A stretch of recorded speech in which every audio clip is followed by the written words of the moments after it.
Sir மிஸ்ஸை tsunami Premji கல்யாணம் நான் வெளில வரதே இல்ல. ஆஹா நீப்பா என்னன்னு சொல்லுங்கம்மா, செஞ்சிடலாம். என் பையன் கட்டின அந்த தாலிய கழட்டி எங்க கிட்ட கொடுத்துட்டு உங்க பொண்ண கூட்டிட்டு வெளியில போங்க.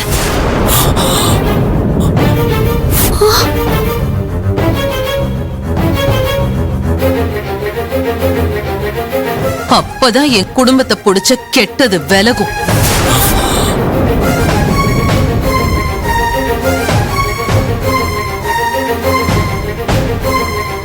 நீங்க பாருங்கம்மா, பெரிய மனுஷியா இருந்துகிட்டு இப்படி ஒரு வார்த்தையை சொல்லாதீங்கம்மா. உங்க பொண்ணுக்கு இப்படி ஒரு கல்யாணம் நடந்திருந்தா நீங்க இப்படிதான் பேசுவீங்களா? முதல்ல எங்க வீட்டு பொண்ணுக்கு நீங்க செஞ்ச துரோகத்தை பத்தி பேசுங்க. அவளுக்கும் என் பையனுக்கும் கல்யாணம் பண்ணணும்னு முடிவு பண்ணி பத்திரிக்கை எல்லாம் எல்லாருக்கும் கொடுத்தாச்சுன்னு தெரிஞ்சும் என் பையனோட மனச மாத்தி உங்க பொண்ணுக்கு கல்யாணம் பண்ணி வச்சிருக்கீங்க. என் அண்ணன் பொண்ணு ஸ்வேதாவுக்கு இவ்வளவு பெரிய அநியாயத்தை பண்ணிட்டு என்கிட்டயே வந்து நியாய தர்மத்தை பத்தி பேசுறீங்களா? அப்பா, இவங்க என்ன நடந்ததுன்னே விசாரிக்காம கேவலமா பேசிட்டு இருக்காங்க. இவங்க கிட்ட ஏன்பா கெஞ்சிக்கிட்டு இருக்கீங்க? எனக்கு ஃபங்க்ஷன்ல எதுவும் தேவையில்ல, விடுங்கப்பா. நீ அமைதியா இருமா. நீங்க பாருங்கம்மா, நாங்க ஒண்ணும் உங்க பையன் மனசை மாத்தி எங்க பொண்ணுக்கு கல்யாணம் பண்ணி வைக்கல. எங்க பொண்ணு கல்யாணம் நின்னு போய் இவளோட வாழ்க்கையை கேள்விக்குறியாக்குனது உங்க பையன்தாம்மா. அதே மாதிரி என் பொண்ணுக்கு ஒரு நல்ல வாழ்க்கையை கொடுத்ததும் உங்க பையன்தாம்மா. அவரால் நடந்த தப்ப அவரே சரி செஞ்சிட்டாரு. எங்க குடும்ப மானத்தையும் எங்க உயிரையும் காப்பாத்திட்டாருமா. ஆனா அவருக்கு இருக்கிற குணம் அவரை பெத்த உங்ககிட்ட இல்லையம்மா. இந்த பேச்செல்லாம் உங்களுக்கு தேவையா?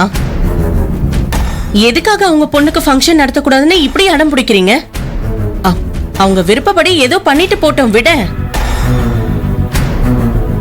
இதெல்லாம் ரொம்ப அநியாயம். ஒரு பொண்ணை பெத்தவங்களோட சாபம் நம்மள சும்மா விடாது, பாத்துக்கோங்க. ஓ, என் அண்ணன் பொண்ணுக்கு அநியாயம் நடந்தப்போ நீங்க எல்லாரும் எங்க போனீங்க? நீங்களும் சேர்ந்து தானே அவளுக்கு துரோகம் பண்ணீங்க. அவ சாபம் உங்களை சும்மா விடாது, பாத்துக்கோங்க. வந்துட்டாங்க பெருசா பேசுறதுக்கு.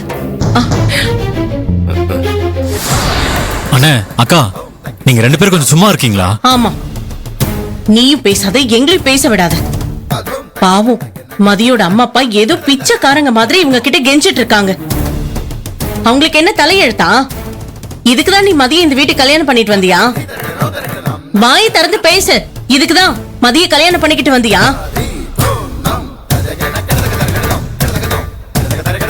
இங்க பாருங்க சம்பந்தி, என் பொண்ணு வாழ்க்கைக்கு நீங்க தான் பதில் சொல்லணும். அவளுக்கு தாலி பிரிச்சு கோக்குற ஃபங்க்ஷன் நடந்தே ஆகணும். அதுக்கு நீங்க ஒத்துக்கிற வரைக்கும் நாங்க இந்த இடத்தை விட்டு போக மாட்டோம். சரியான முடிவு. உங்களுக்கு நான் ஆதரவு கொடுப்பேன். நானும் இந்த விஷயத்துல என் தம்பிக்கு தான் சப்போர்ட்டா இருப்பேன். ஆதி, நீ என்னதான் தலைகீழா நின்னாலும் நான் இவளை ஏத்துக்கவும் மாட்டேன், இந்த ஃபங்க்ஷன் நடக்க ஒத்துக்கவும் மாட்டேன்.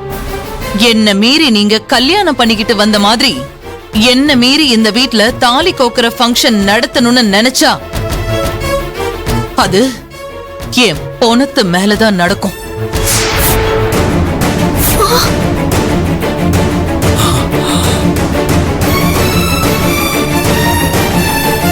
அம்மா, அம்மா,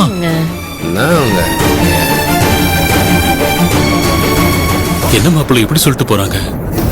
வீடு தேடி வந்த எங்களுக்கு உங்க அம்மா கொடுக்கிற மரியாதை இதுதானா? இதுக்கப்புறம் நாங்க என்ன பண்ண முடியும் மாப்ள? எங்களை உங்க அம்மாவோட கால்ல விழ சொல்றாங்களா? சொல்லுங்க, அதையும் செஞ்சிடுறோம். நீங்க எதுக்குமா அவங்க கால்ல விழணும்? உங்களுக்கு என்ன தலையெழுத்தா? அவங்க குணம் அவ்வளவுதான், விடுங்கம்மா. பாவம், பொண்ணை கட்டி கொடுத்துட்டு அவளை வாழ வைக்கிறதுக்காக எவ்வளவு அவமானப்படுறாங்க. அத்தை எதுக்குதான் இப்படி நடந்துக்கிறாங்கன்னு தெரியலையே. அங்கிள், ஆண்டி, எங்க அம்மா பேசினதுக்காக உங்க ரெண்டு பேர்கிட்டயும் நான் மன்னிப்பு கேட்டுக்கிறேன். தயவு செஞ்சு இப்ப நீங்க கிளம்புங்க. இத பத்தி நம்ம அப்புறமா பேசி முடிவு பண்ணிக்கலாம். அப்பா நீங்க அவமானப்பட்டு நிக்கிறத என்னால பார்க்க முடியலப்பா. நீங்க கிளம்புங்கப்பா.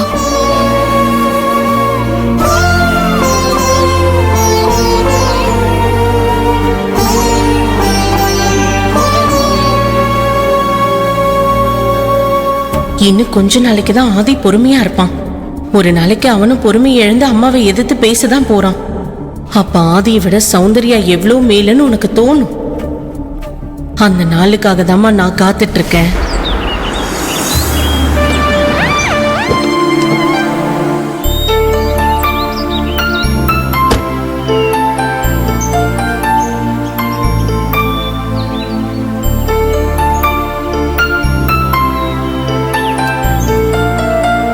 Excuse me Magizhini.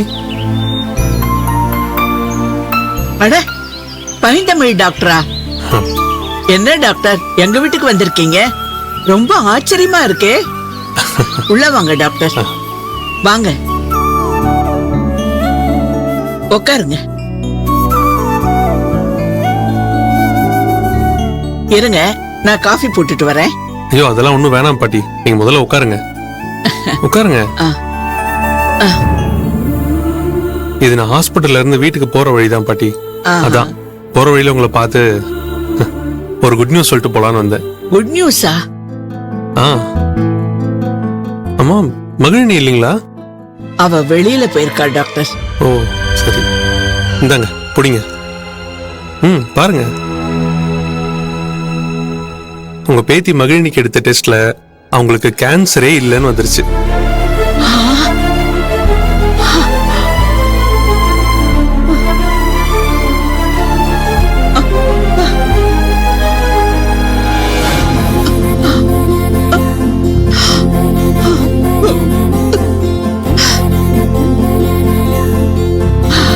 அப்படியா டாக்டர்? என் பேத்திக்கு கேன்சர் நோயே இல்லையா?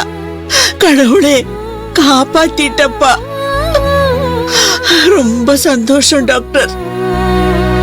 இந்த நோயை நினைச்சு நாங்க ரொம்ப பயந்து போயிருந்தோம். நல்ல வேளை உங்களை பார்த்ததால இந்த உண்மை எங்களுக்கு தெரிஞ்சது. அந்த கடவுள் தான் உங்களை எங்க கண்ணில் காட்டியிருக்காரு டாக்டர். உங்க நல்ல மனசுக்கு நீங்க நல்லா இருக்கணும் டாக்டர். நல்லா என்ன இருக்கணும். பாட்டி கைய இருக்குங்க, பரவாயில்ல, கண் கலங்காதீங்க பாட்டி. பாட்டி அப்புறம் இன்னொரு விஷயம், பயாப்சி டெஸ்ட் ரிசல்ட் இன்னும் வரல. அது வந்துருச்சுன்னா 100% கன்ஃபார்மா கேன்சர் இல்லைங்கிறத சொல்லிடலாம். என்ன டாக்டர் நல்ல செய்தி சொன்னீங்க, அதுக்குள்ள ஒரு இக்கு வைக்கிறீங்களே. ஒன்றும் பயப்படாதீங்க பாட்டி, என்ன பொறுத்த வரைக்கும் கேன்சர் இருக்க சான்ஸே இல்லை. இருந்தாலும் ரிசல்ட் பார்க்காம எதையும் கன்ஃபார்மா சொல்ல முடியாதுல்ல, அதான் டாக்டரோட ப்ரொசீஜர். அப்படியா டாக்டர்? அப்ப சரி டாக்டர்.